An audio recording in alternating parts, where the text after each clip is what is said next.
Hey everyone, I went and found myself in another sticky situation. I was driving around looking for a good place to film my video today, and long story short, I ended up in the trunk of my own car thanks to the Flat Rock Mafia.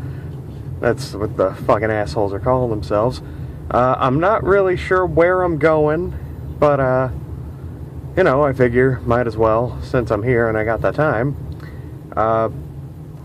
Catdog was another one of those weird Nicktoons shows, like, Jesus, where the hell are they going? It was another one of those weird Nicktoons shows, kind of like, Angry Beavers, where they were just sort of throwing pasta at the wall and seeing what stuck. And in this case, it was a show about, obviously, Catdog, two people, a cat and a dog, that were fused together at the waist, and their day-to-day adventures in the weird-ass town that they lived in called Nierberg. And everyone in the town was kind of strange. Just everyone in general. But the Halloween episode took place in Season 2. It was called Catdogula. And it's pretty quaint. Jesus Christ, assholes driving. Yeah, like I was saying, it's kind of strange. Catdog, even though they're adults, they're going out trick-or-treating, like everyone is in the town. And it's right around the time that the swarm of, it's really weird, Peruvian vampire ticks make their way into town. And Peruvian vampire ticks are able to drain your blood and turn you into a vampire. But, you know, no one's really concerned about it, and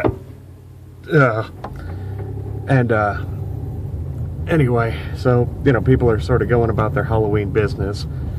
It's no big deal to any of them, and so, anyway, I'm getting distracted, potholes. Catdog has this neighbor named Lola that they introduced at one point in the show. She's this really annoying, like, Peruvian bird that lives in their tree, and she was supposed to be making, like, a documentary about them, and her whole thing is, her tagline is always just, unbelievable. It's annoying. She's a random annoying addition, but unfortunately she's essential to the plot. She's the only one that actually understands vampire lore and vampire ticks and shit like that. But the ticks eventually get a hold of Dog while they're walking home from trick-or-treating. And it's really funny because when a Peruvian vampire tick bites you, you don't just become a vampire. You get the Bela Lugosi hair, the weird accent, the cape. It's just something you get when you become a vampire on Catdog. And slowly but surely they infect the whole town. Except for, like, Cat and Lola. And, so everyone is walking around with stupid fangs and dumbass hair. And it's just a cute little gag. You know, they all have the shitty Bela Lugosi accent. And, it sticks pretty close to traditional vampire lore. Like, you have to fight them off with garlic and stuff like that. And, oh, God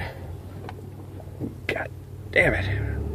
I'm probably, guys, a little heads up, I'm probably gonna die again. I know I've probably died like 8 times while I'm doing these videos, but this one's pretty likely. But, anyway, so they figure out that the only way that they can save everyone in town is they have to douse them all in garlic juice. And the only way that they can really do that is with the old garlic factory on the outskirts of town. Yeah, there was a garlic factory, apparently. And you have to do it by the 12th stroke of midnight on Halloween night, or you're doomed to be a vampire forever. And, yeah, it's just really goofy. It's cute, is the best description for it. It's a cute episode. there's a little song that they put with it where it's intertwined with Catdog trick-or-treating and an angry mob forming because of the vampires that are starting to pop up. And it's cute. You know, like, for, like, Cat's a hula girl. Dog already started off as a vampire that night. And, you know, his costume just got nicer. That's actually how Cat can tell that he's a vampire, because his cape is much nicer than it was. That one I've already located for you, so that'll be in the comments section if I don't get shot in the face or whatever. Also, Catdog did sort of another Halloween special earlier on. I don't really count it because it was just more horror based and not really Halloween themed. But it was alright. It was just called I believe it was called Scaredy Cat. And it starts with them watching this horror movie about Toothpick Head, who's this sandwich-faced monster with toothpicks jutting out of his head. And he's got this blue furry body. And, damn it, I thought we were stopped. I guess I'm still gonna die here.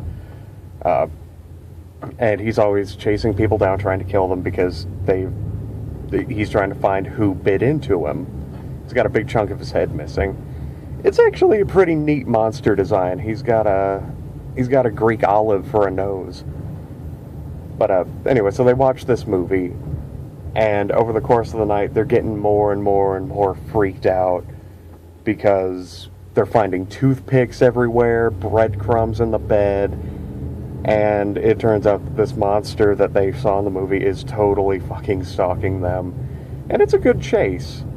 Like, it's actually pretty suspenseful for a kid's cartoon, and it's a decent little horror little shtick that they get going there.